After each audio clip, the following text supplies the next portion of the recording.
Bonjour à tous, aujourd'hui je vous propose donc le sujet numéro 1 du bac métropole du 16 juin 2026, c'est le corrigé complet, on va tout faire, il y a plein de choses.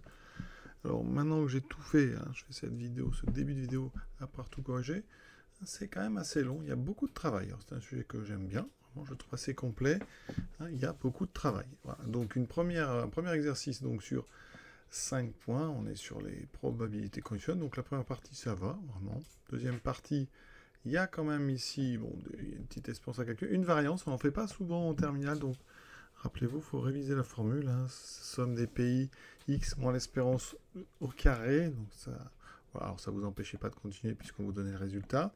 Ensuite, on travaille sur la linéarité de l'espérance, hein, sur la propriété de la variance de somme de deux variatoires qui sont indépendants, tout ça c'est le cours, et ensuite un Chebyshev, un bien-aimé Chebyshev avec une moyenne. Ici, Z1 plus Z2 jusqu'à Zn divisé par n. Donc ça, c'est du classique, mais il faut savoir faire. Il y a quand même pas mal de travail pour un petit exercice.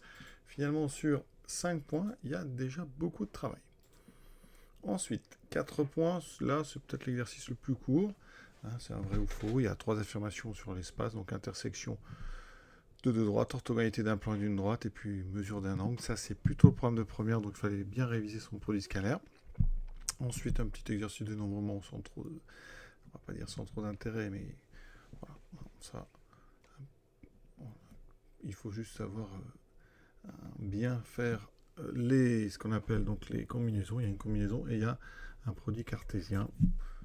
Donc, pas difficile, mais voilà, c'est toujours pas facile malgré tout le dénombrement. Exercice 3, 6 points. Là, on a un bel exercice avec un début sur les équations différentielles sans difficulté. Ça permet de voir si les élèves ont bien compris le principe. Et ensuite, une partie B avec des suites. Hein, voilà, un théorème du point fixe, un petit Python, pas le plus difficile. Bon, on est bien là. Et exercice 4, là, un exercice sur le logarithme. Un peu de lecture graphique, une étude de fonction c'est pas simple, mais bon, classique, courte, et avec par contre une intégrale qui n'est pas si évidente que ça. Il y a deux façons de la faire, donc je vous invite à voir ça. Donc on démarre tout de suite avec l'exercice 1. Exercice numéro 1, donc on est sur les probabilités, exercice très complet, on est sur du classique. Un navire assure la liaison entre deux ports de la Méditerranée. Lors d'une traversée, une famille a la possibilité de réserver une cabine ainsi qu'un emplacement pour un véhicule. On a 3 parties. Une première partie sur des probabilités conditionnelles classiques. Une deuxième partie sur les variables aléatoires avec un petit peu de tout. Ça, j'aime bien. Ça finit par ici donc MN, classique avec du bien-aimé de Chebyshev. On commence donc avec la partie A. Donc, parmi l'ensemble des familles, on constate que 30% réservent un emplacement pour un véhicule. Et parmi celles-là, donc c'est une conditionnelle, 80% réservent une cabine. On sait par ailleurs que 75% effectuent la traversée, réservent une cabine. Donc, alors, véhicule CV, ça c'est bien, cabine CC. Et donc, on doit donner P2C. Enfin, c'est simple en général tout ça. Donc, il faut regarder chaque nom. Donc, 30% réservent un véhicule. Donc, P de véhicule, c'est 0,3. On va même commencer à compléter l'arbre. Donc là, j'ai 0,7. Ensuite, P de cabine, on sait par exemple que 75% des familles réservent une cabine, donc c'est ça. Hein. Donc P de V, c'est ça. Et ce qu'on me demandait, on va peut-être mettre, c'est écrit, hein, c'est donc P de cabine, c'est 75%, donc c'est 0,75. En général, on préfère les l'écriture décimale pour les probabilités que les pourcentages. Voilà. Décimale ou fraction. Donc ça, on ne peut pas mettre dans l'arbre. Par contre, donc ça, c'est la question 1A. La question 1B, on complète. Donc je vous l'ai dit, 30% c'est P de V. Ensuite, 80% c'est parmi ces dernières. Donc c'est une probabilité conditionnelle. On sait V. Et il réserve une cabine, c'est P de C sachant V, ce qui me fait 0,8. Donc ça, dans l'arbre, P2C sachant V, c'est ce chemin-là, ça fait 0,8. Donc par complément 1, ça fait 0,2. Ensuite, eh bien, on a complété les pointillés, les 4. Là, il n'y a pas de pointillés parce que c'est évidemment un petit peu le but de l'exercice à chaque fois. C'est trop simple d'ailleurs. Calcule la probabilité qu'une famille réserve un emplacement pour un véhicule et une cabine. Donc là, on demande donc véhicule et cabine, donc c'est V inter C. Donc dans l'arbre, c'est P2V, c'est le chemin du haut, multiplié par P2C sachant V, ça fait 0,3 fois 0,8, qui fait des 0,24. Question 3. Donc probabilité qu'elle réserve un emplacement pour un véhicule. Donc là, on cherche, elle a réservé une cabine, donc c'est P2C, sachant C, et P2V, sachant C. Donc ça, le cours nous dit quoi? Que c'est P2V inter C, la probabilité de l'intersection sur la condition. Ça tombe bien, on a tout. P2V inter C, on a 0,24. P2C, c'est donné, c'était 0,75. Ça me fait du 24 sur 75. Je multiplie par 100 en haut et en bas. On peut simplifier par 3, ça fait 8 sur 25. Si vous voulez un nombre avec un nombre décimal, on multiplie par 4 en haut et en bas, ça fera 32 sur 100, donc 0,32. Question 4.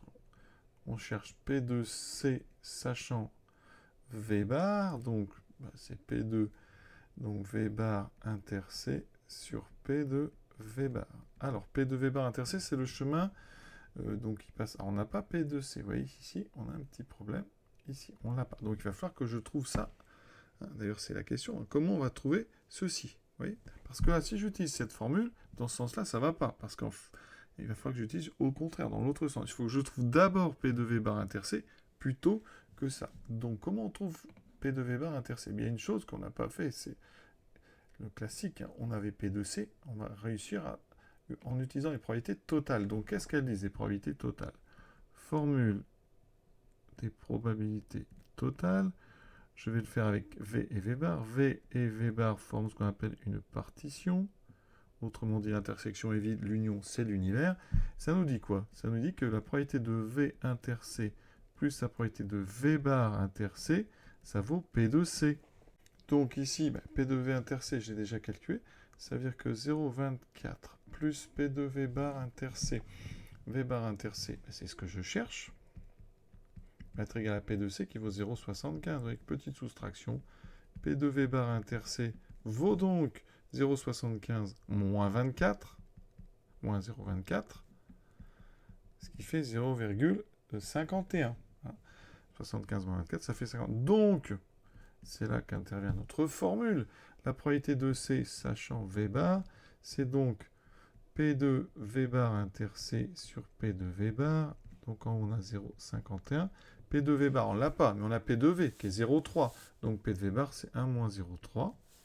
Ce qui fait 0,51 sur 0,7. Donc ça me donnera 51 sur 70.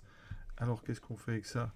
Eh bien, 51 c'est 3 fois 17, donc on ne peut pas simplifier. Donc c'est pour ça qu'on va aller chercher une calculatrice. Et vous voyez qu'à 10 moins 2, on arrondit à 0,73. Et si on doit interpréter, on dira que la probabilité de choisir une famille ayant réservé une cabine parmi celles n'ayant pas réservé l'emplacement de véhicule est de 0,73. Donc c'est de 73%. Voilà, quand vous avez devant vous donc tous ceux qui n'ont pas réservé l'emplacement de véhicule, la probabilité de choisir quelqu'un qui a une cabine est de 73%.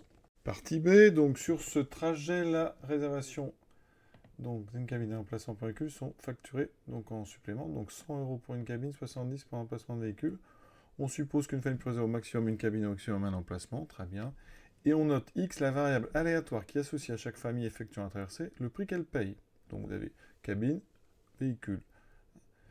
Et donc vous avez effectivement 4 types de familles, ceux qui n'ont pris aucun des deux, 0, ceux qui n'ont pris que le véhicule, ceux qui n'ont pris que la cabine, ceux qui ont pris les deux. Voilà. Et on vous donne la loi de probabilité. Ensuite, on note Y, la variable aléatoire qui associe à chaque famille effectuant la traversée le prix qu'elle paye pour les extras. D'accord. On admet que donc, la variable aléatoire Y a pour espérance E de Y égale 104 et la variance c'est 1686. Voilà. Donc les extras, oui, c'est en plus, on peut prendre des repas, des boissons, etc. Donc vous avez le prix cabine, véhicule, et Y va se charger des extras. Donc première question, on est sur X, donc ça c'est tout simple.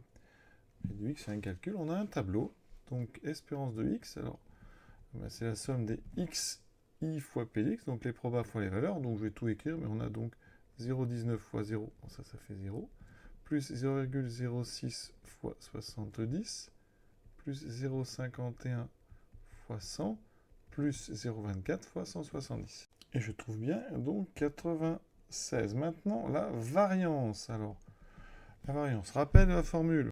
Il faut faire la somme, donc ici sur les 4 valeurs, des probabilités fois les valeurs de x moins la moyenne, c'est-à-dire moins 96, le tout au carré. Donc ça fait pas mal de choses, donc je vais tout écrire.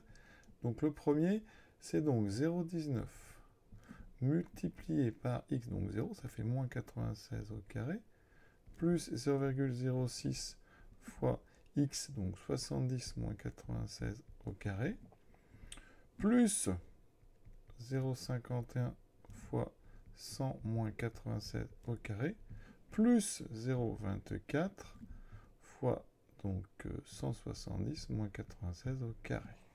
Alors avant pour la machine, on va simplifier un peu, ça fait 0,19 fois 96 au carré, plus 0,06 fois, donc moins 26, donc ça fait 26 au carré, plus 0,5 fois ici 4 au carré, plus 0,24 fois 4 et 70, ça fait 74 au carré. Et j'ai bien trouvé donc 3114. Donc c'est parfait, on continue.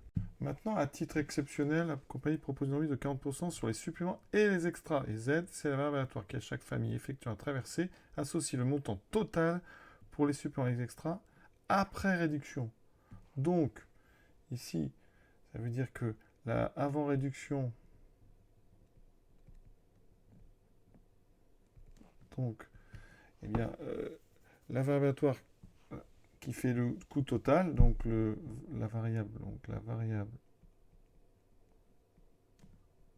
aléatoire,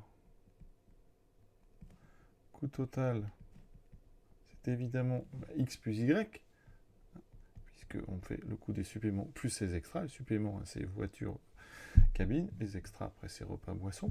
Et donc, moins 40%, ça correspond donc à une multiplication par 0,6. Donc, le coût total après réduction, c'est-à-dire Z, la variable aléatoire, ça sera 0,6, 60% de la somme de x plus y. Ça, c'est juste pour vous aider à faire la question B. Donc là, il n'y a pas de problème. Z, c'est bien 0,6 fois x plus y. Maintenant, la question B, l'espérance. Donc l'espérance de Z, c'est donc l'espérance de... Alors, je peux développer 0,6x plus 0,6y. Alors, je ne sais même pas, on ne va pas développer, on va faire plus simplement directement. Donc, on sait quoi? L'espérance, c'est linéaire. Linéarité, ça veut dire que l'espérance de AX, c'est toujours A fois l'espérance de X. C'est donc ce qu'on appelle la linéarité. C'est une des propriétés de la linéarité. Donc là, ça veut dire que je peux sortir le 0,6. Donc E de Z, c'est 0,6 fois l'espérance de x plus y. Mais il y a une deuxième propriété qui est toujours... En fait, c'est la linéarité, mais avec une somme. L'espérance de x plus y, c'est l'espérance de x plus y. Ça, c'est toujours vrai. Il n'y a pas besoin que les variables soient indépendantes. Ça veut dire que E de Z, c'est aussi la linéarité, c'est 0,6 fois E de x plus E de y. Alors, on les a les deux, parce qu'on vient de calculer E de x. Juste avant, c'est 87. E de y, on nous l'a donné, c'est 104. Ça fait 200 fois 0,6. Et ça fait bien 120. Donc là, on est rassuré, on a bien trouvé 120. Maintenant, la variance. Alors, la variance, une première propriété, ce qui est toujours vrai, c'est que V de AX, hein, c'est toujours A carré V de X. Ça, c'est une propriété, hein, pour tout A. Hein. Ça veut dire que V de Z, on peut sortir le 0,6. Ça fait 0,36 fois V de X plus Y. Mais la variance, pas toujours, on ne peut pas toujours séparer une somme en somme et variance. Par contre, là, on nous donne un indice important. Elles sont indépendantes. Et comme elles sont indépendantes, hein, donc on va le dire, il faut être vraiment clair, x et y sont indépendantes. Donc, v de x plus y, c'est v de x plus v de y. C'est très fort, ça, comme propriété. Donc, v de z, ici, effectivement, c'est 0,36 fois...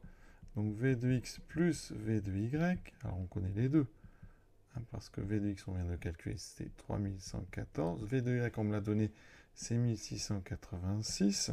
On calcule ça, donc 0,36 fois, donc entre parenthèses 3114 plus 1686, et vous voyez, ça donne 1728, ça tombe bien, c'est ce qu'on m'a annoncé, donc pour l'instant on est bien, voilà. Et on attaque la troisième question, il y a donc 3 à 3b. On note n, donc un entier naturel non, et on choisit un échantillon de n familles, voilà, qui ont toutes les mêmes réductions de 60%. Et donc, on admet que ce choix est asymétrique avec remise. Voilà. Et pour chaque famille, on va créer une variable aléatoire qui donne le prix total avec supplément extra et avec la réduction. Donc, on a Z1, Z2, Z3, etc. Zn. On a comme ça n variables aléatoires qui suivent toutes la même loi, celle qu'on a étudiée avant, la variable aléatoire Z. Donc, on va pouvoir réutiliser E de Z et V de Z. On nous a d'ailleurs donné. Comme ça, si vous n'avez pas réussi à faire, vous avez quand même vous pouvez les utiliser. Et on considère donc, effectivement, on veut le coût total moyen, enfin le prix total moyen. Donc vous additionnez le prix total qu'ont payé chaque famille et vous divisez par le nombre de familles. Donc on est sur une variable aléatoire qui est la moyenne. Mn, donc c'est bien un quotient. On fait Z1 plus Z2 plus Z3 jusqu'à Zn et n familles. On divise par n. On obtient une moyenne. On va rappeler donc, chose importante, il faut rappeler E de Z et il faudra que je rappelle V de Z. Première question. Donc, montrer que l'espérance est égale à 120. Donc, espérance de n. Ça, c'est du cours. Espérance de mn, c'est encore une histoire de linéarité de l'espérance. Donc, c'est l'espérance. Donc, alors, je vais mettre le 1 sur n devant. C'est 1 sur n fois la somme donc, de toutes mes zi. Donc, là, par linéarité, encore une fois, on sort la constante multiplicative. Donc, ça fait ceci. Voilà. Et donc, eh bien, je sépare en E de Z1 plus E de Z2 plus E de Zn. Donc là, on va préciser. Encore une fois, on utilise ici la linéarité de l'espérance.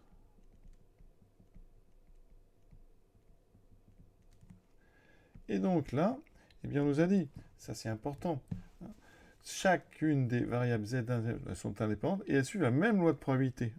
Ça veut dire qu'en fait, pour donc I de 1 à n, on a l'espérance de zi qui est égale à l'espérance de z. D'accord? Donc ici, eh bien, je vais remplacer par espérance de z. Voilà, partout. Et comme il faut bien que vous compreniez, en fait, des espérances de z ici, on a n termes. Donc quand on ajoute, ben, ça fait tout simplement n fois le même terme. Ça fait 1 sur n, et dans la parenthèse, j'ai n fois e de z. Et donc en simplifiant par n, il me reste espérance de z. Donc ça, c'est la première chose. Donc, ça veut dire que espérance de z, c'est 120, donc on est bien. Voilà. Donc je viens bien de montrer que l'espérance de mn, c'est bien 120. Maintenant, la variance. Alors, la variance, elle a des propriétés un peu plus compliquées. Déjà, on ne peut pas sortir le 1 sur n. On a déjà vu tout à l'heure, on sort 1 sur n carré. D'accord? Donc ça fait 1 sur n carré fois la variance de la somme. Mais les variances de somme, c'est plus compliqué. Mais ici, on utilise l'indépendance. Z1, etc. jusqu'à Zn sont indépendantes. Et donc, la variance de la somme, c'est la somme des variances. C'est donc V de Z1 plus V de Zn. Voilà. Ça veut dire qu'ici, l'étape d'après, c'est 1 sur N2 fois donc V de Z1 plus V de Z2 plus etc. jusqu'à V de Zn. Et, autre propriété, on nous a dit que toutes les variables aléatoires, elles ont les mêmes lois de probabilité. Donc V de Z1, c'est V de Z. C'est donc 1728. Et là, c'était 120. Donc là, on fait comme tout à l'heure. Ça veut dire que j'ai 1 sur n carré et dedans, j'ai Vz à chaque fois. Ce ne sont pas les mêmes variables aléatoires, mais elles suivent la même loi. Elles ont la même variance, celle de Z. Ouais, et donc, comme tout à l'heure, eh bien, j'ai n termes. Donc, n termes tous égaux. Donc, ça va me donner 1 sur n carré fois n fois Vz. Et en simplifiant cette fois-ci, il me reste un en dessous. Il me reste 1 sur n V2 Z, c'est-à-dire 1728 sur n. Et ça tombe bien parce que c'est ce qu'on me demande. Voilà. Et maintenant, on passe à la dernière question, dans laquelle on m'indique qu'on va utiliser l'inégalité de bien-aimé Tchebychev. Alors, le plus petit entier. Donc, qu'est-ce qu'on a? On a la probabilité que 114 soit inférieur ou égal à mn, soit inférieur, strictement, voilà, plus grand que 0,85. Alors, ce qu'il faut traduire, c'est ce 114 inférieur à mn inférieur à 126. Donc, il faut que déjà, je me ramène à l'espérance, c'est 120. Donc, je vais faire du mn moins 120.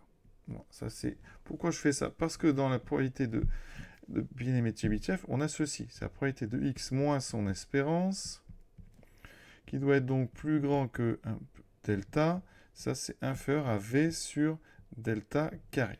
Et je vais l'appliquer ça pour mn. On verra après. Mais ça veut dire qu'ici, je dois avoir x moins l'espérance. Donc là, je fais... Donc mon x ici, ça va être mn, si vous voulez.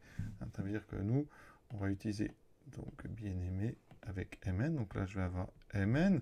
Là, je n'aurai pas espérance de x, mais j'aurai d'abord espérance de mn. Mais l'espérance de mn, on a vu que c'était espérance de x, c'est 120. Et là, j'aurai variance de mn.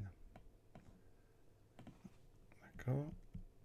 Et donc, je remplacerai par 1728 sur n. Donc là, je fais apparaître mn moins espérance. Donc mn moins 120. Vous voyez, quand je fais moins 120, j'ai quoi? 6 moins 6. Oui, c'est symétrique. Donc c'est pour ça que je peux mettre une valeur absolue. Donc la valeur absolue de ça est donc strictement plus petite que 6. Voilà, ça c'est intéressant.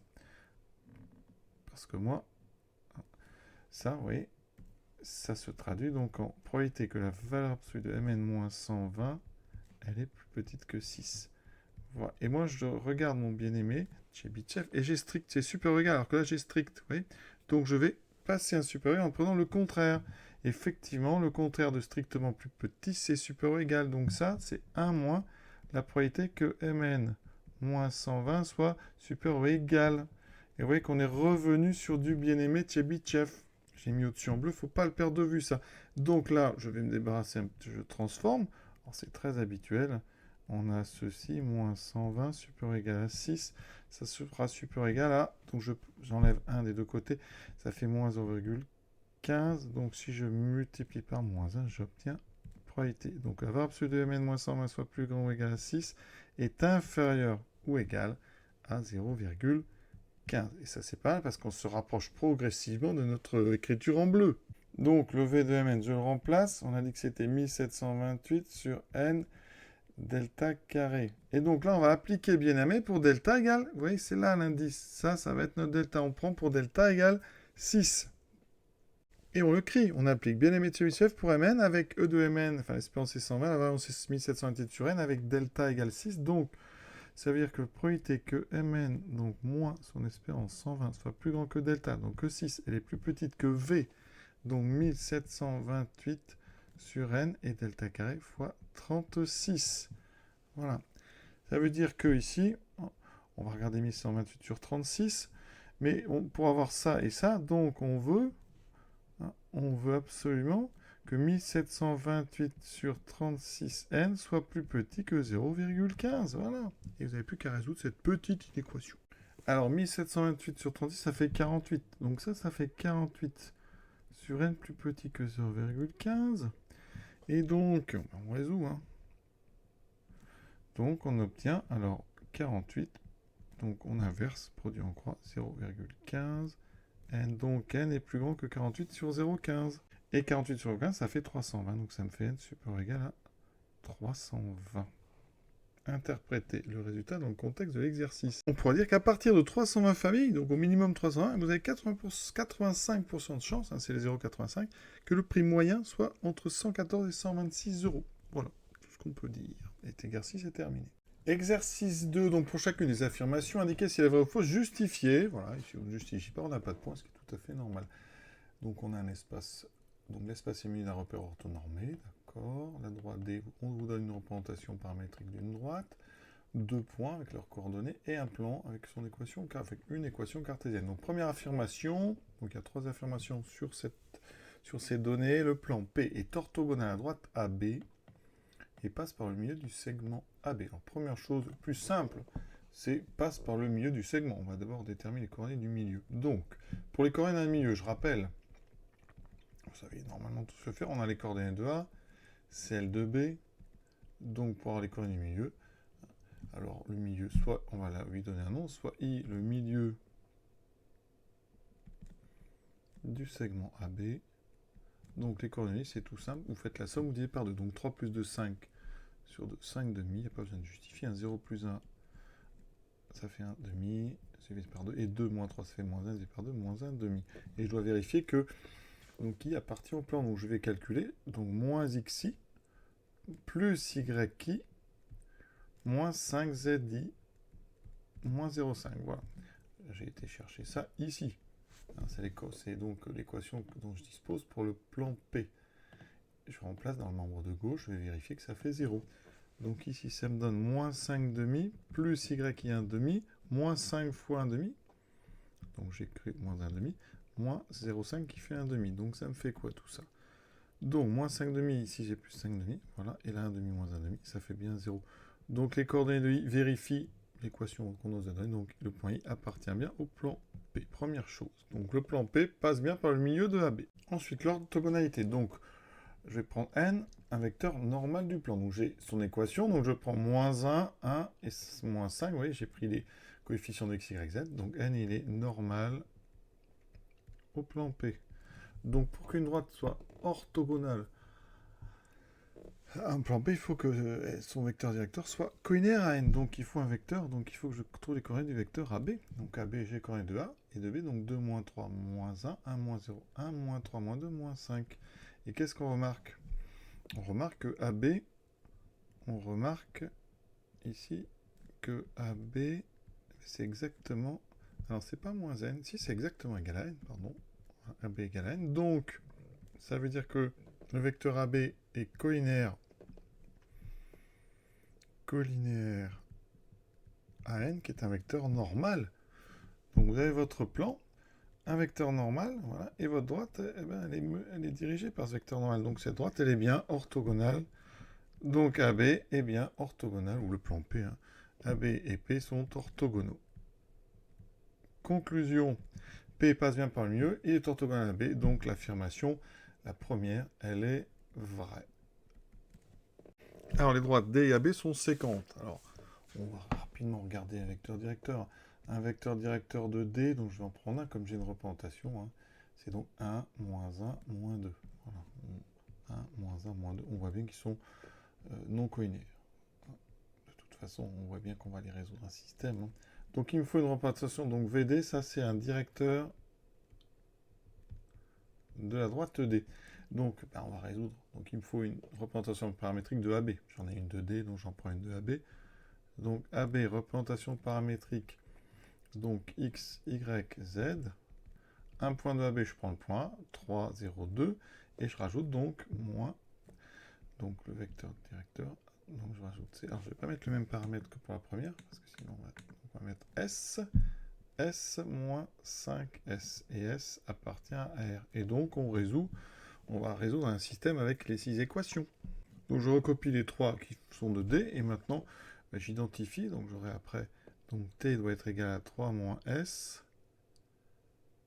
moins 1,5 moins T doit être égal à S, et 2 moins 2t doit être égal à 2 moins 5s. Donc les 3 premières me serviront à retrouver x, y, z.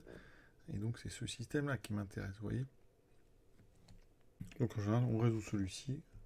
Voilà. Donc, qu'est-ce qu'on fait? Alors il faut éliminer. Alors on va substituer par exemple dans la première ligne, t, je vais remplacer s par moins 1,5 moins t. Moins 1,5, ça fera donc plus t. Voilà. Et donc S est égal à moins 1,5 moins T. Et de l'autre côté, on va laisser, on verra bien. On va d'abord trouver la valeur de T dans la première ligne. Donc la première ligne, ça veut dire qu'il n'y a plus de T. Ça fait 0 égale 4,5. Donc conclusion, eh bien c'est impossible. Donc pas de solution. Donc ça veut dire que D et AB sont non séquentes. Et en plus, on avait vu qu'elles ne sont pas parallèles. Donc l'affirmation 2, elle est fausse. Maintenant, on mesure donc ACB. Alors là, on est sur du produit scalaire. Hein. ACB, il faut le calcul pour produit scalaire CACB. Donc il me faut CA scalaire, il me faut CB. J'aurai aussi besoin des longueurs. Donc d'abord, il faut les coordonnées de CA. Alors CA, donc je vais recopier C ici. Donc CA, c'est coordonnées de A moins C, donc 3 moins 1,5, 0 moins moins 3, 3, 2 moins moins 1, 3. Ensuite, CB, donc je commence par B, 2 moins ça fait donc 0,5, 1 moins moins 3, 4, moins 3, moins 1, plus 1, ça fait moins 2. Voilà, ce produit scalaire, donc là, on est un repère orthonormal, donc 1,5 fois 0,5, c'est la moitié, ça fait 0,75, 3 fois 4, 12, moins 6. Donc j'obtiens un produit scalaire égal, donc ça fait 6,75. Donc CA CB égale 6,75. Mais CACB, or CACB, c'est aussi égal à longueur CA fois longueur CB fois justement le cosinus de ACB. C'est-à-dire qu'il me faut CA et CB. Donc longueur de CA, j'ai les coordonnées, donc ça me fait racine de 1,5 au carré, donc ça fait 2,25, plus 3 au carré 9, plus 9, racine 18, et 2 racines de 20,25. Alors il se trouve que 2025, ben, ça c'est quelque chose de connu, c'est 45 au carré. Oui, c'est ça, donc ça fait 4,5. Ensuite CB racine de 0,25 plus 16 plus 4, hein, c'est les carrés. Ça me fait, ben ça fait aussi 20,25, donc ça fait 4,5. Donc avec ça, mon cosinus de ACB, il vaut donc CACB, donc 6,75 sur, ici, 4,5 au carré. Hein, j'ai divisé par les deux longueurs. Ça fait 6,75 sur 20,25. Mais si je fais x3, et 3 fois 6, 18, ça fait en fait un tiers. Et à la calculatrice, effectivement, un ACB, je trouve donc à peu près 70, même on va mettre 53. Et donc ça fait à peu près 70,5 degrés. Donc l'affirmation, ben, elle est vraie elle aussi. Donc on a vrai, faux, vrai. Maintenant, donc question 2, on est sur du dénombrement. Titouan et Clotilde participent à un escape game. Il y a ici une salle avec 2 portes A et B, chacune protégée par un digicode. Il y a 8 touches à chaque fois. Le digicode de A utilise un code à 3 symboles différents avec un ordre. Et B, on a 4 symboles différents dans n'importe quel ordre. Ah, il faut bien s'imaginer, vous avez 8 touches devant vous, alors on va les mettre, 2 rangées de 4. Voilà. Et il faut, en fait, voilà. Il y a 8 touches. Et il faut 3 symboles différents devant être dans l'ordre. Donc en fait, vous avez 8 symboles différents ici. C'est comme si vous aviez 1, 2, 3, 4, 5, 6, 7, 8. Vraiment, il faut schématiser ça comme ça. Voilà. Et vous devez en fait 3 symboles différents. Ça veut dire que vous devez appuyer sur 3 touches différentes dans un ordre. Donc pour Clotilde, qui va la porte A, c'est donc 3 symboles différents avec ordre. Donc premier symbole, elle a 8 choix. Une fois qu'elle a choisi son premier symbole, il faut en prendre un deuxième différent, donc x7 x 6. Donc ça fait 8 x 7, 56 x 6, 5 x 6, 30, 336. Pour Titouan. Donc pour Clotilde, il y a 336 codes. Pour Titouan, donc il doit choisir 4 symboles sans ordre, donc différents, sans ordre. Donc il doit choisir, lui, 4 objets parmi 8. 4 parmi 8. Donc 4 parmi 8, c'est 8 x 7 x 6 x 5 sur les 4 plus petites, 4 x 3 x 2 x 1. Donc on simplifie. Ici, ça fait 2, 3. 3 se simplifie. Il me reste 1, donc 5 x 7, 35 x 2. J'ai 70 codes seulement. Pour 4 parmi 8, vous avez plein de façons de faire aussi. Vous pouvez faire le triangle de Pascal. Hein. On sait que la ligne 3, donc 1, 3, 3. Donc la quatrième ligne, 1, 4, 6, 4, 1. La cinquième ligne, la sixième, il faut que j'aille jusqu'à la huitième ligne. C'est un peu long, oui. Et vous aurez 70 qui va apparaître. Ça, c'est un petit peu... Sinon, vous prenez la calculatrice qui vous donnera 4 parmi 8, bien sûr. Alors après, sinon, il y a la formule 4 parmi 8. C'est 8 factoriel sur 4 factoriel fois 4 factoriel. D'accord? C'est-à-dire tous les nombres de 8 jusqu'à 3, 2, 1. Ici, on a 4 fois 3 fois 2 fois 1 fois 4 fois 3 fois 2 fois 1. C'est pour ça que vous voyez qu'en général, on simplifie déjà les 4 derniers et il vous reste les 4 plus gros sur les 4 plus petits. Voilà, et ça fait 70. Donc, conclusion. Eh ben, Clotilde, elle a une chance sur 336 et Titouan une chance sur 70. Donc, c'est Titouan qui a le plus de chance d'ouvrir la porte que Clotilde. Donc, effectivement, hein, eh bien, l'affirmation 4, elle est tout à fait vraie. Hein. Donc, vous pouvez mettre des probabilités. Probabilité que Clotilde ouvre en premier, c'est 1 sur 336. Probabilité que Titouan ouvre en premier, c'est 1 sur 70. Et 1 sur 70, hein, je vais l'écrire, c'est évidemment plus grand que 1 sur 336. Voilà. Et donc cet exercice est terminé. Exercice 3. On étudie le fonctionnement d'un système de chauffage installé dans une pièce. Le système se déclenche dès que la température est inférieure ou égale à 18 degrés et s'éteint lorsqu'elle atteint 20 degrés. Donc il y a deux parties. Une première partie sur des équadifs, une deuxième partie sur des suites. On démarre tout de suite avec donc, la partie A sur les suites. Donc pour une température de la pièce variant de 18 à 20, le système de chauffage fonctionne en continu. D'où l'utilisation de fonctions. La température de la pièce augmente progressivement. On modélise ça par la fonction t définie sur 0 plus infini avec t qui est en dizaines de minutes. Ça c'est important les unités. On admet que t est dérivable. Solution de l'équation différentielle, donc y' égale moins 0,035y plus 0,80. Ça c'est du cours vraiment. T0 égale 18. Au départ il fait 18 degrés. Donner solution de l'équation différentielle. Là c'est du cours, il n'y a pas grand chose à dire. Donc l'équation. Alors, je rappelle que le cours nous dit que quand on a une équation du type y' égale ay plus b, les solutions, c'est les fonctions kx associent donc c exponentielle a. Alors si c'est le temps, souvent c'est le temps, donc je vais mettre t. Donc t exponentielle at moins b sur a. Évidemment, il faut que a soit non nul. Donc ici, a c'est moins 0,035, b c'est 0,91. Donc ça veut dire que les solutions, ce sont toutes les fonctions donc définies par donc ici t associé donc c exponentielle moins 0,035t moins 0,91 sur a, donc ça fera plus 0,91 sur 0,035. Alors on va prendre la... Et ici c appartenant à R. Donc on va regarder ce que ça vaut ce 0,91 sur 0,035. Et il se trouve que ça fait 26. Donc les fonctions, c'est donc les fonctions qui attestent aussi c exponentielle moins 0,035t plus 26 avec c qui va décrire l'ensemble des réels. On est assez rassuré d'ailleurs parce que si on regarde juste après, on a quelque chose sous cette forme avec le 26, on a un moins 8, ça sera c, on a bien le bon exponentiel. On est dire que, voilà, alors on sait quoi? On sait que donc notre fonction t est solution de E.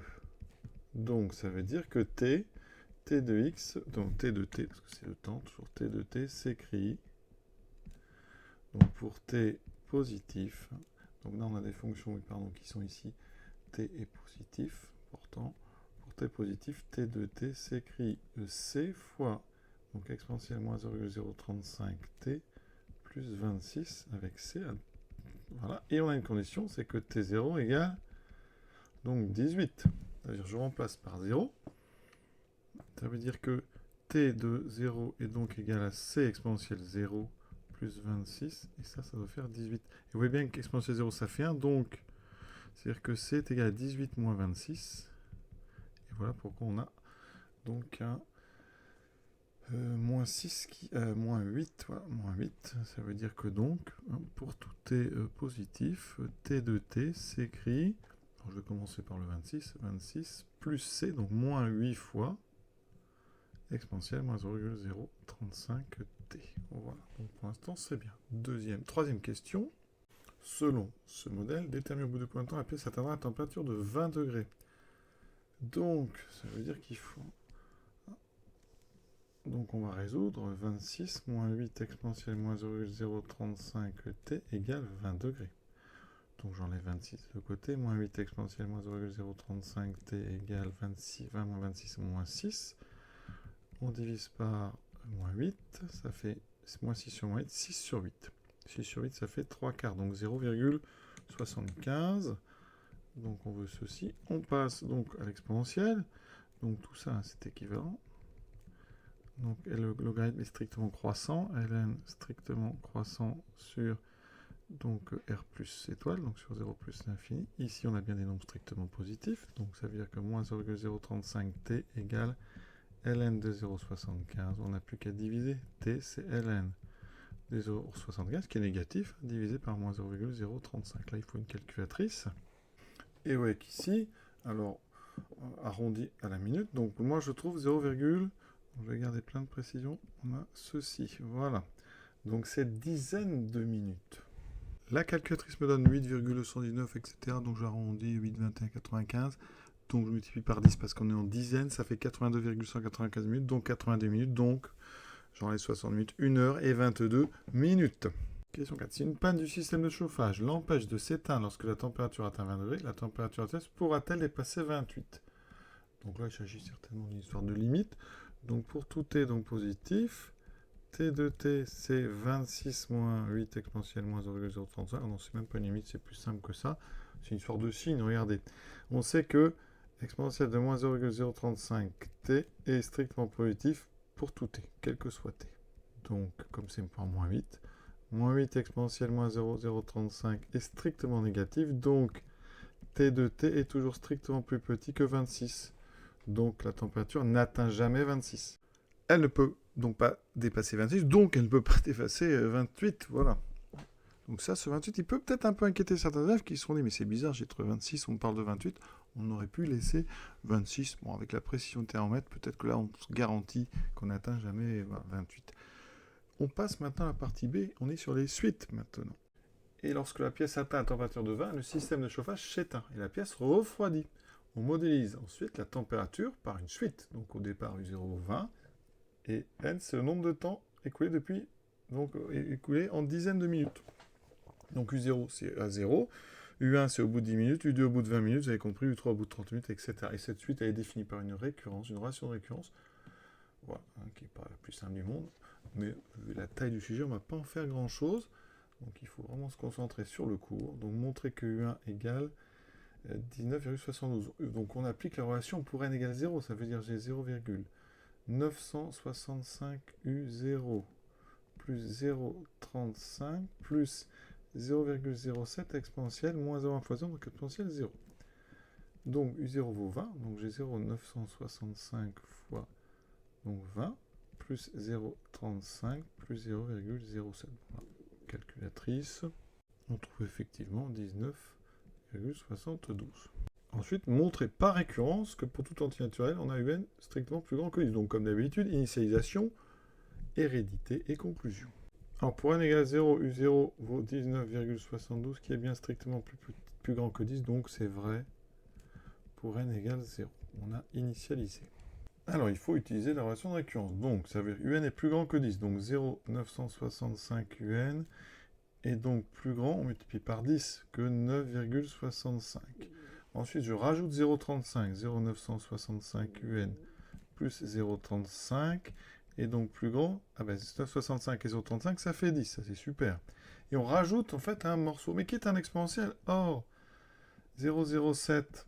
comme James Bond égale à fois exponentielle moins 0,1 n est strictement positif, ça on le sait. Alors, vous pouvez mettre car exponentielle de x est toujours strictement positif, quel que soit x. Donc ici, ben, en rajoutant, ça veut dire que j'ai ceci, plus 0,35 plus 0,07 exponentielle moins 0,1 n est donc plus grand que 10. Voilà. J'ai rajouté quelque chose de strictement positif. Et à gauche, ben, regardez, j'ai reformé un plus 1. Donc un plus 1 est strictement plus grand que 10. On écrit, hein, toujours. Conclusion, la propriété est vraie pour n égale 0, elle est héréditaire, donc vraie pour tout n appartenant à grand N. Donc, pour tout n appartenant à grand N, UN est strictement plus grand que 10. Alors, on admet ensuite que UN est décroissante. Et ensuite, on vient de montrer que, donc pour tout n, UN est plus grand que 10. Donc, la suite UN, elle est minorée par 10. 10 est plus petit que tous ces termes, elle est minorée par 10. Donc la suite UN est décroissante, puisqu'on nous l'a dit, et minorée. Donc entre parenthèses par 10. Donc UN est convergente. Elle converge même vers une limite, entre parenthèses, vers une limite qui sera inférieure ou égale à 10. Ça peut être égal à 10, hein, même si c'était strict.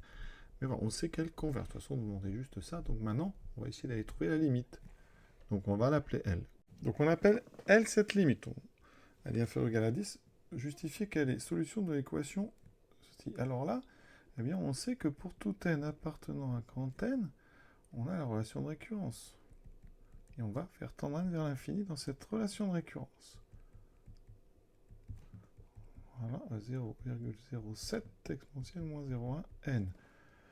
Alors, première chose qu'il faut bien comprendre, c'est que, j'aurais dû peut-être le mettre avant, limite de un plus 1, c'est aussi égal à L, parce que les termes de la suite un plus 1 sont les mêmes que ceux de n avec un décalage, donc la limite est la même. Donc ici, on tend, on fait tendre, ou on passe à la limite. On passe à la limite. Alors on peut parce que limite de n plus 1 c'est L, limite de n c'est L, ça c'est L, en sachant, alors j'aurais peut-être pas, avant de passer à la limite, je vais quand même regarder la limite, donc tous les termes. Donc le premier terme, ici, vous voyez, limite de n plus 1, je vous ai dit, ça fait L. Limite de 0,965 un, ça fait 0,965 fois L. Limite de 0,35, c'est 0,35. C'est une constante. Et la limite de l'exponentielle, alors, il faut la détailler, parce que la limite de 0,1, enfin moins 0,1 n, quand n tend vers plus l'infini, ça fait moins l'infini. Donc, ça veut dire que quand on met ça dans l'exponentielle, la limite d'exponentielle de moins 0,1 n, quand n tend vers plus l'infini, et bien pour ça, on a besoin de la limite de l'exponentielle en moins l'infini qui vaut 0. Donc ça fait 0. Donc, ça veut dire que quand on passe à la limite, passage à la limite, d'accord? Donc ici, on passe à la limite. Ça veut dire qu'à gauche, ça fait L égale 0,965 L plus 0,35 plus 0,07 fois 0. Donc on obtient ceci. Donc L vérifie ça. Et ça, ben, elle vérifie ça. Ça signifie qu'elle est solution de l'équation. Donc conclusion. Voilà, elle est solution de l'équation x égale 0,965x plus 0,35. Donc déterminer L, alors ben, on résout cette équation, ça fait x, donc on résout, on sait qu'elle sera solution. Alors ici, donc je mets ça de l'autre côté, ça fait 1 moins 0,965, ça fait du 0,035x, ça tombe quand même bien, parce que oui, ça fait x égale 0,35 sur 0,035, et ça fait 10. Donc forcément, il n'y a qu'une unique solution, donc elle, eh ben, elle est égale à 10. Il y aurait eu plusieurs solutions, on aurait dû étudier un petit peu, mais il n'y en a qu'une. Donc c'est 10, et vous l'avez dit, elle était inférieure ou égale à 10, donc c'est bon.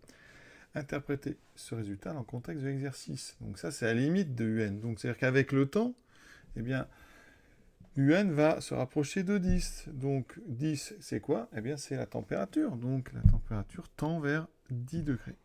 Et on peut donc passer à la question 5, un petit algorithme Python, un programme Python. Donc on rappelle que le système de chauffage se met en marche automatiquement dès que la température est inférieure ou égale à 18. Recopier, compléter les lignes 4, 5 et 6 voilà, de ce programme en langage Python, afin qu'il y ait le nombre de dizaines de minutes à partir duquel le système de chauffage se remettra en marche. Donc il faut que, on calcule les termes de la suite UN jusqu'à temps que ça soit inférieur, hein, il faut que ça se remet en marche dès que c'est inférieur ou égal à 18. Donc dès que c'est inférieur ou égal à 18, il va falloir calculer. Donc ça veut dire qu'ici, hein, il faut, donc là ça c'est U0, on va calculer les termes successivement jusqu'à temps que U, on va continuer tant que U est strictement plus grand que 18. Dès que ça sera inférieur ou égal à 18, ça s'arrête, enfin ça remet le chauffage. Donc ici, vous avez compris que là ça c'est toujours notre compteur qui permet d'avoir le rang du terme qu'on est en train de calculer. Et ici on met la relation de récurrence. Donc là, elle est longue à écrire. Là, en Python, c'est 9.965 fois U. Voilà. Plus 0.35. Plus 0,07. Alors, on suppose que la fonction exponentielle est chargée. Donc, ça fera exponentielle. Parenthèse, moins 0.1. Étoile n. Alors, je pense que si on l'écrit en maths normale, ça passe aussi. Il n'y a pas de problème. Hein. Donc, voilà, il n'y a pas grand-chose. Vous voyez, c'est un programme qui calcule les termes. Et il faut surtout, alors j'ai oublié 2 points, il faut surtout s'arrêter quand U est inférieur ou égal à 18, donc continuer tant que U est strictement plus grand que 18. Et vraiment, ceux qui auront mis que l'expression mathématique, je pense que vous aurez les points, hein, parce qu'on n'a pas tous... en plus, on ne vous donnait pas forcément l'exponentielle de Python. Voilà. Ensuite, petite remarque aussi, sur laquelle je n'ai peut-être pas bien insisté, c'est qu'ici, il y a le n. Hein. Le n, effectivement, il doit correspondre au rang du U que vous mettez ici. Donc c'est pour ça que le n plus 1 doit venir après. C'est très important ça, que le n plus 1 soit après ici, parce que si on l'a mis avant, il aurait fallu décaler ici. Donc c'est important, hein, même si finalement on ne se rend pas trop compte. Hein. La plupart des élèves vont avoir mis n sans trop se poser de questions, mais ici, hein, comme c'est ici, hein, donc dans la relation de récurrence on a n, ce Le n doit correspondre au rang du terme que vous écrivez ici. C'est pour ça qu'au départ, dans le premier, ça sera U0. Pour calculer bien, on aura besoin de U0. On aura donc besoin de n égale 0, et ainsi de suite. Alors, pour la question B, donc la calculatrice, on ne fait pas forcément peine de faire en Python. On rentre ici la suite, dans le menu récurrence de vos calculatrices. Voilà. Ensuite, par contre, important, il faut indiquer que U0 égale 20. Donc ici, U0 égale 20, puis on va regarder un petit peu. Voilà, donc table, et on a toutes les valeurs. Donc vous voyez qu'on commence à voir. Et on doit se demander à partir du quand on doit être inférieur ou égal à 18. Donc vous voyez, on descend tranquillement. Et c'est ici, donc vous voyez, entre 7 et 8. Donc c'est pour n égale 8 qu'on est, pour la première fois, en dessous de 18. Donc ça veut dire que ici, le programme, qu'est-ce qu'il verrait quand on sera à n égale ça? Ici, il va s'arrêter. Et donc après on fait tourner le programme, on trouve U7 à peu près 18,12, U8 à peu près 17,87. Donc c'est au bout de 8 dizaines, on vous demande le temps en dizaines de minutes, donc au bout de 8 dizaines de minutes qui se remet en marche. Et cet exercice est terminé. L'exercice 4, alors on a deux parties, une partie on va dire plutôt graphique, même s'il y a quand même un calcul de dérivée, et une partie avec limite, extrémum, voilà, résolution d'équation, avec un petit TVI et une intégrale. Alors à noter avec une primitive qui n'est pas forcément évidente pour tout le monde, donc on en reparlera à la fin. Donc on considère la fonction f définie sur moins 1 plus l'infini, donc moins 1 est exclu, pour pas qu'il y ait une division par 0. Voilà, vous avez deux paramètres a et b, il va falloir les déterminer en fonction d'un graphique qu'on nous donne ici. Voilà, et ce graphique, voilà, il faut que la courbe corresponde donc sur 0 plus l'infini à celle tracée dans le repère ci-dessous. Alors ça c'est étrange un petit peu, parce que on est parti de moins 1 plus l'infini, et là on bascule sur 0 plus l'infini. Je ne sais pas pourquoi, pourtant on nous donne bien toute une partie ici, mais c'est comme c'est coupé, comme ça on est sûr de dire que sur cette partie de 0 à l'infini, c'est la même, et après comme on n'a pas la fin, je crois qu'ils ont préféré couper. Pas forcément toujours très clair pour les élèves tout ça, mais voilà. On se précise que la droite TA est la tangente à la courbe, donc vous avez une droite ici, tangente à la courbe contemplative de f au point donc de coordonnées 0, c'est le point A. Et ensuite, ben voilà, vous avez quelques petites justifications graphiques. Il est à noter dans la partie B, on a une fonction dont l'expression ressemble vraiment beaucoup à celle-ci, et avec un A qui serait égal à 1 et un B qui serait égal à 4. Donc on n'est pas étonné si on retrouve A égale à 1 et B égale 4, vous voyez. Première question, donc justifier que A égale 1, alors là ça vient A égale 1. Pour ça, on va regarder les infos. On sait que la courbe, le point A, donc ici, qu'est-ce qu'on sait sur le point? Le point, il est là pour qu'on ait 0.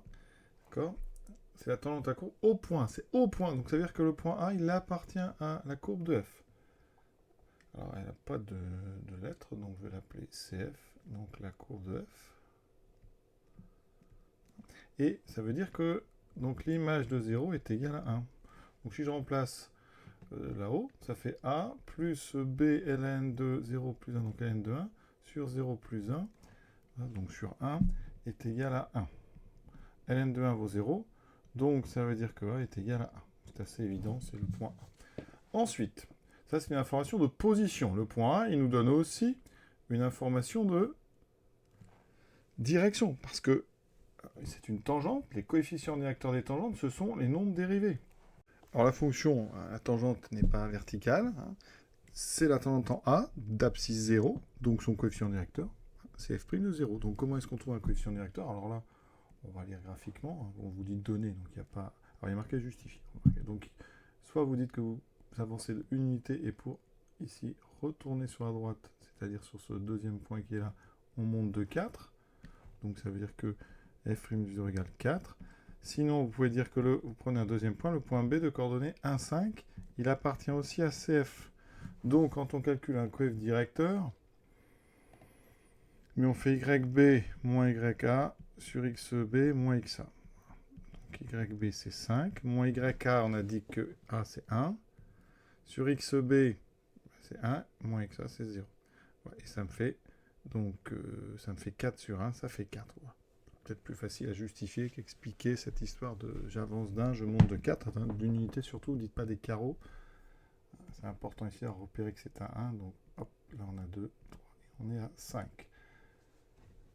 Ensuite, donc c'est un repère, de toute façon, vous l'avez vu, orthonormé. Maintenant, f seconde. Alors f seconde, ça nous parle de quoi f seconde? Ben, ça nous parle de convexité.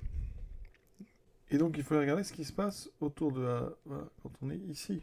Ici, vous voyez que la tangente est comme ci, la courbe est sous sa tangente, donc on est sur une zone où la fonction est concave, et donc, si elle est concave, la dérivée seconde est négative. On peut dire qu'autour du point d'abscissa, la courbe semble concave, elle est concave avant, concave après, donc f seconde de 1 semble strictement négatif. À cet endroit, la courbe est bien en dessous de sa tangente, des deux côtés. Donc on a bien ici une impression qu'f seconde en 1 est donc négatif. Maintenant, on calcule une dérivée. Alors ici, la dérivée. Donc on a f de x qui est égal à a, une constante, plus u de x sur v de x, avec u de x, on va mettre b ln de x plus 1, et v de x, c'est x plus 1. Donc je vais avoir besoin de u' et v'. Alors u et v sont dérivables, il n'y a pas de problème. U', donc b, donc c'est un produit, mais avec ici une constante.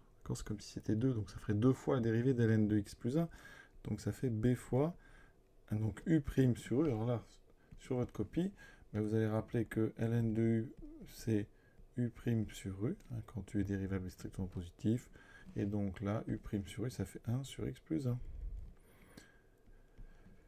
Ensuite, v, ça fait 1. Vous utilisez en fait ensuite un quotient, donc vous dites-le. Voilà, u sur v', c'est u'v moins v'u sur v carré. Donc, j'applique ça. J'obtiens donc au dénominateur x plus 1 au carré. Bon, ça tombe bien, c'est ce qu'on veut. Ensuite, j'ai u'v, donc b sur x plus 1 fois x plus 1.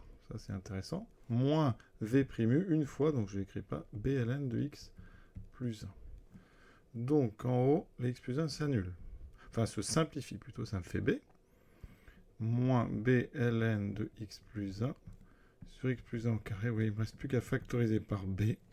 Ça me fait 1 moins ln de x plus 1 sur x plus 1 au carré. Donc, c'est exactement ce qu'on voulait. D'accord. Et on peut rappeler f est dérivable en haut sur moins 1 plus infini ouvert en moins 1. On déduit la valeur de b. Donc pour la valeur de b, on sait que f' de 0 égale 4. Donc j'utilise ce que je viens de faire, je remplace x par 0.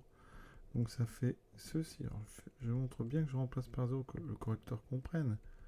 Voilà, ça doit être égal à 4. Donc, alors n1 ça fait 0. Donc en haut il me reste b sur 1 égale 4. Donc b égale à 4. Voilà, c'est ce qu'on avait prévu vu la partie b. Partie b, bon maintenant on va étudier notre fonction avec le 1 et le 4 qu'on a trouvé. On est toujours sur le même domaine.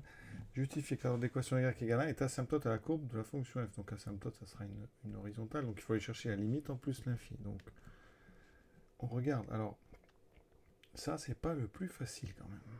Parce qu'il s'agit d'une composée. Alors ici, il va falloir donc deux choses. Vous remarquez, en fait, on a du ln de x sur x, mais avec à la place de x, on a x plus 1. Donc ici, je rappelle que quand on a ceci, j'ai mis un grand x exprès, ça fait 0. Or, je vais appliquer ça en petit x plus 1. Donc il me faut la limite. La limite, quand x tend vers plus l'infini de petit x plus 1, c'est plus l'infini. Donc je peux composer. Donc ici, par composer, ou par composition, ça veut dire que la limite, quand petit x tend vers plus l'infini, de ln de petit x plus 1 sur petit x plus 1, c'est la même que ln de x sur x quand grand x tend vers plus l'infini, c'est donc 0. Alors là, ici, vous allez indiquer, important, croissance comparée. Voilà, c'est une composition. Ensuite, on multiplie par 4, il n'y a pas de problème. Donc, la limite, quand x tend vers plus infini, de 4 ln de x plus 1 sur x plus 1, c'est 4 fois 0, ça fait 0. Et vous rajoutez, donc là, c'est par somme, la limite donc, de f de x, quand x tend vers plus l'infini, elle vaut donc 1 plus 0, ça fait 1. Et donc, limite en infini est constante et est égale à 1. Donc, effectivement, la droite d'équation donc y égale 1 est asymptote à la courbe de f, ce que j'ai appelé CF depuis le début, en plus l'infini. Alors vous remarquerez que j'ai fait ça tout de suite en plus infini. J'ai pas été en moins infini. Pourquoi? Parce qu'on n'a pas de moins infini ici, on commence à moins 1. Maintenant, on va partir, on rappelle qu'on a calculé f' tout à l'heure. Alors, f', on avait une formule avec b, c'était b. Alors b, on a trouvé, je vais rappeler le texte, on a trouvé b fois 1 moins 1 de x plus 1 sur x plus 1 au carré. Et b, on a trouvé que ça valait Rappelez-vous 4. Donc ça c'est 4 fois 1 moins ln de x plus 1 sur x plus 1 au carré. Donc voilà pourquoi on va s'intéresser à 1 moins ln de x plus 1. Donc on résout. Donc on prend soit x, donc strictement plus grand que moins 1. 1 moins ln de x plus 1. Donc quand est-ce que c'est positif? Ben là on transforme. Hein. Moins ln de x plus 1 plus grand que moins 1. Je multiplie par moins 1. Ça inverse le sens de l'inégalité. Ensuite, vous voyez qu'ici on est sur ln de x plus 1. Donc je passe à l'exponentielle. L'exponentielle est strictement croissant. C'est important, strictement croissant, parce que ça va conserver cette inégalité qui est stricte. D'accord? Strictement croissant. Donc ça veut dire que le x plus 1 sera strictement plus petit que l'exponentielle de 1. Donc x est plus petit que e moins 1. E1, ça fait E1. Important que vous sachiez ça. Donc ça veut dire que résoudre, ça veut dire que s égale, hein, donc on démarre à moins 1 et on va jusqu'à e moins 1. Et c'est un ouvert ici. On admet ensuite que la limite de f moins 1 c'est moins infini et on veut le tableau de variation complet. Donc ici, alors, attendez, je fais peut-être un peu, on va justifier. Pour tout x strictement plus grand que moins 1, x plus 1 est strictement positif, donc au carré c'est strictement positif. Pourtant ça ne peut pas faire 0 et c'est un carré. Ensuite le nombre 4 il est strictement positif, donc f' de x est du signe de ce qu'on vient de faire, 1 moins ln de x plus 1. Voilà. Ici on a x. Là je vais mettre f'. Là je vais mettre f de x. On commence en moins 1. Voilà, et on va jusqu'à plus l'infini. Alors une chose hein, qu'on a faite, si on résout 1 moins ln de x plus 1 égale 0, de la même façon on va trouver x égale e moins 1. Donc e moins 1, c'est strictement plus grand que moins 1. D'accord, on a rajouté, c'est moins 1 plus, si vous voulez. Donc là, j'ai e moins 1. Ça s'annule ici. Et on a vu à la question 2 que c'était, donc ici, c'est positif avant. Donc c'est plus, moins. Donc la fonction, elle est d'abord en fonction x croissante, puis décroissante. Et on veut le tableau complet. Donc en moins 1, on a dit que la limite, c'est moins l'infini. En plus l'infini, on a trouvé une asymptote. Il nous manque f de e moins 1. Alors j'espère qu'il n'y en a pas beaucoup qui avaient redérivé une deuxième fois. Bon, vous pouvez utiliser la formule que vous avez fait dans la partie 1 en remplaçant b par 4. Hein. Mais sinon ça serait juste aussi. Alors par contre on dit il nous faut f de e moins 1. On ne l'a pas fait. Donc ça fait 1 plus 4 ln de e moins 1 plus 1 sur e moins 1 plus 1. Donc 1 plus, alors e moins 1 plus 1 ça fait e. En haut ça fait 4 ln de e. ln de e vaut 1. Donc ça fait 1 plus 4 sur e. Et voilà, on a fini notre tableau. Donc 1 plus 4 sur E. Quatrième question. Montrer que l'équation f de x égale 1,5 admet une unique solution dans l'intervalle 2 plus infini en donnant une valeur arrondie. Alors comme on demande une valeur arrondie, on est sur le corollaire du théorème des valeurs intermédiaires. Donc on va se placer sur alors 2 plus l'infini. Alors il va nous falloir déjà, donc important, il faut que f soit continue. Hein. Alors f est continue pourquoi ? Parce qu'elle est dérivable. Elle est dérivable, on nous l'a dit, hein, sur... de toute façon, sa dérivée dès le début, elle a été dérivable sur 0, sur moins 1, plus l'infini. Ensuite, f est strictement... Alors, ici, par rapport à 2, nous, il faut estimer e moins 1. C'est assez important. J'aurais dû le faire avant. Il y a des petits trucs que j'aurais dû faire avant. Donc, effectivement, e moins 1, c'est à peu près 2,7 moins 1, c'est à peu près 1,7. Donc, ça veut dire que l'intervalle 2 plus l'infini, il est inclus dans l'intervalle e moins 1 plus l'infini. Donc, effectivement, f est décroissante strictement sur donc 2 plus l'infini, puisqu'elle est décroissante sur e moins 1, e qui est 2 plus l'infini, c'est à l'intérieur. Donc, elle est bien strictement décroissante. Il va me falloir aussi f de 2. Donc f de 2, je remplace, ça fait 1 plus 4 ln de 2 plus 1, 3 sur 2 plus 1, 3. Alors ça, il faut que ce soit plus grand qu'1,5, parce que on va indiquer en dessous que la limite en plus l'infini, c'est 1. Et nous, on veut des solutions à f de x égale 1,5. Donc il faut être au-dessus d'1,5. Donc calculatrice, j'ai trouvé que ça faisait à peu près, vous voyez, 2,46. Et donc f de 2 est strictement plus grand que 1,5. Et la limite est plus petite que 1,5, vous voyez. Donc ça veut dire que 1,5 c'est une valeur. Donc 1,5 appartient à donc l'ensemble image, c'est-à-dire l'ensemble f de 2 limite de f en plus l'infini. Voilà. Et donc là, on utilise le corollaire du théorème des valeurs intermédiaires. Donc vous écrivez sur votre copie, d'après le corollaire du TV. Alors vous écrivez TV en entier sur du bac, ici on ne va pas se fatiguer. L'équation, c'est toujours pareil. F de x égale 1,5 admet une unique solution. Alors est-ce qu'elle a un nom celle-ci? Elle n'a pas de nom. On va l'appeler alpha, donc sur l'intervalle fermé 2 plus l'infini. Voilà, et maintenant avec la calculatrice, on va donner une valeur approchée de alpha. Alors pour trouver donc une valeur approchée de alpha, on va aller tracer les courbes. Donc je trace la courbe de f ici, 1 plus 4n x plus 1 sur x plus 1. Je trace ici la droite d'équation y égale 1,5 et on va voir l'intersection des deux. Et il faut une solution qui est plus grande que 2. Hein. On sait qu'il y en a une. Donc là, vous voyez, ça fait ça. Au début, peut-être, faites attention, peut-être que votre repère était sur du moins 10, 10. Et dans ce cas-là, on fait bien attention, la solution n'apparaît pas. Vous voyez, ça n'a pas encore coupé. Ça coupe beaucoup plus loin. Ça coupe une seule fois ici, mais ça recoupe derrière. On le sait, on l'a montré. Donc n'hésitez pas à aller plus loin. Vous changez ici, il faut aller... Alors on peut commencer à moins 1. Pardon, juste avant, excusez-moi. On va commencer, alors là, on va mettre jusqu'à 50. Comme ça, je serai sûr de ne pas le louper. Et ici, on pouvait commencer à moins 1. Voilà. Et quand je décide, ouais, regardez. Il y a une première intersection par là et une deuxième par ici. Donc là, vous allez mettre GSOLVE, le solver graphique, vous mettez intersection. Vous avez la première ici avant 2, et vous en avez une autre ici qui apparaît, qui est en 25,09, donc 25,1. Et donc vous mettez ici alpha, je l'ai appelé alpha, est à peu près à donc 25, j'ai dit 10 moins 1 près, c'est 25,1. Voilà. Il y a d'autres façons de le faire, hein. Moi j'ai utilisé le graphique. Vous pouvez aller chercher une équation sur un Numworks, hein, donc plein écran, est-ce que ça va? Non, ça sert à rien, peut-être, on ne voit plus rien. Donc vous allez chercher dans l'équation, voilà, et vous rentrez votre équation. Donc l'équation, qu'est-ce que c'est? On ajoute. Donc on va prendre une équation avec des x, de toute façon. Hein. Donc je vais changer, donc à droite je vais mettre 1,5. Et de l'autre côté, il faut que je mette mon f de x. Voilà, donc je nettoie tout, voilà. Et c'est donc 1 plus, donc ici il me faut une division, donc 4 fois ln de x plus 1, donc ln c'est ici, les parenthèses sont ici, donc il me faut shift ln de... non, c'est pas les parenthèses, pardon, excusez-moi. Elles se sont mises toutes seules et c'est pas le bon endroit.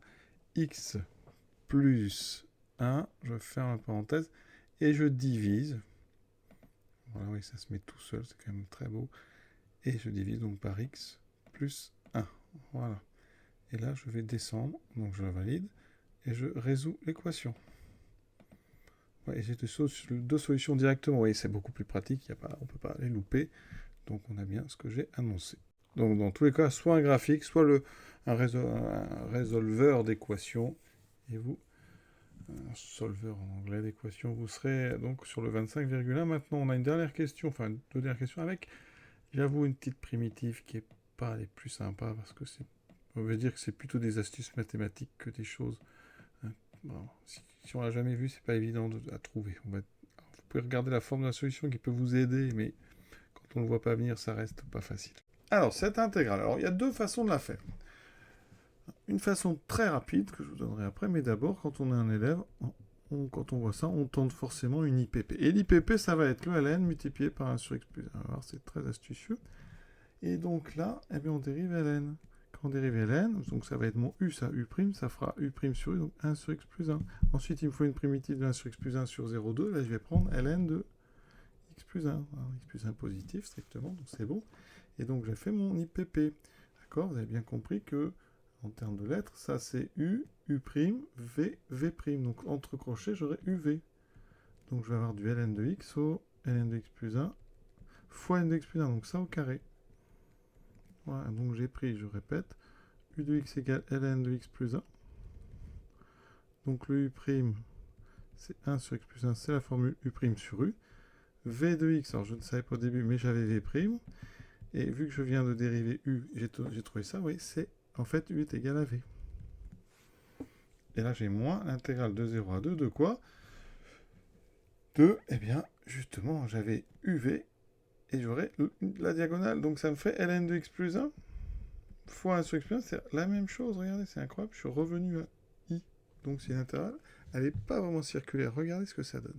Cette intégrale, on va l'appeler i. Donc je suis parti de i, et je trouve ça, donc je remplace par 2, ça me fait ln de 2 plus 1, 3 au carré, moins ln de 0, ben ça fait n de 1, ouais, ln de 0 plus 1, ça fait ln de 1, ça fait 0, donc j'ai rien d'autre, moins i.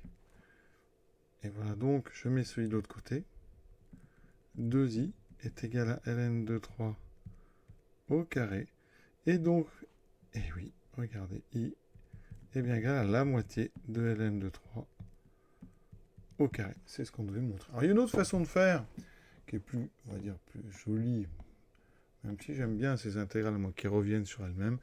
Là, en fait, il faut aller remarquer que si on prend m de x égale donc ln de x plus 1, eh bien, quand on a ln de x plus 1 sur x plus 1, c'est une astuce, hein, c'est en fait m' fois m. Vous voyez, parce que ça, si vous l'écrivez, ça fait 1 sur x plus 1 qui est la dérivée de m. De m de x, d'accord? Et donc, vous avez un produit m'. Et ça, eh bien, c'est la dérivée de quelque chose de connu. C'est-à-dire qu'ici, il suffit de rajouter un petit 2 devant. Regardez, je vais mettre un 2 ici, donc je vais le compenser en mettant un demi. C'est donc un demi de l'intégrale de 0 à 2 de quoi? De 2 fois m'. Et ça, c'est la dérivée de m carré. C'est ça, vous voyez, pas facile, il faut y penser.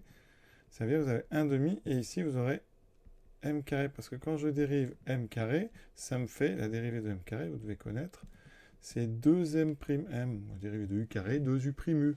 Et voilà, et donc j'ai fini parce que la primitive qu'il fallait trouver, c'était donc ln de x plus 1 au carré.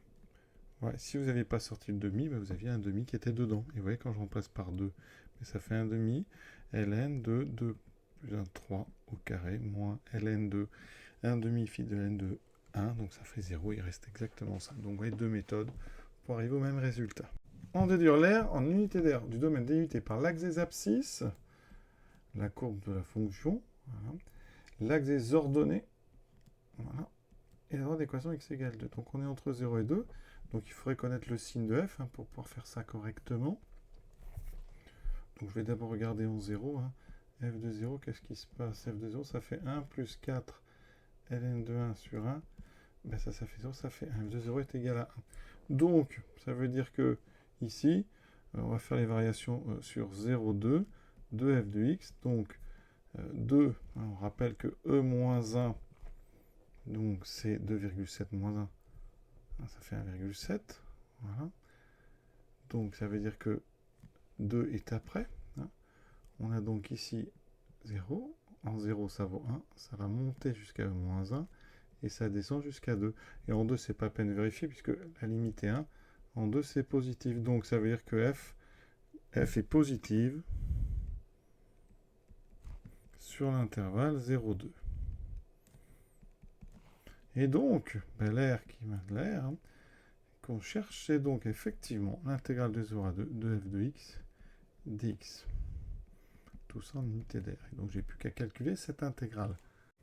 Donc, l'intégrale de 0 à 2 de f de x dx. Donc, l'intégrale de 0 à 2 de 1 plus 4 ln de x plus 1 sur x plus 1 dx. Donc, je vais séparer par linéarité l'intégrale. L'intégrale de 0 à 2 de 1 dx, plus, je sépare, et je mets le 4 en dehors. On a ceci.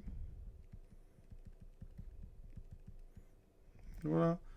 Donc, d'après ce qu'on a fait, ça vaut quoi? L'intégrale de 1 de 0 à 2, ça fait x pris entre 2 et 0, ça fait 2. Alors, on va peut-être aller doucement, parce qu'il y en a qui débutent sur l'intégrale. Plus 4 fois ce que je viens de trouver juste avant. Question, donc 5 à 1 demi de ln de 3 au carré. Donc x entre 2 et 0, ça, je remplace par 2, ça fait 2, et sur 0, ça fait 0.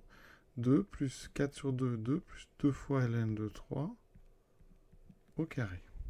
Évidemment, c'est un plus. Donc 2 plus 2 fois ln de 3 au carré. Donc l'air, eh bien, elle vaut exactement 2 plus 2 ln de 3 au carré unité d'air. Et on a terminé ce sujet. Cet exercice 4.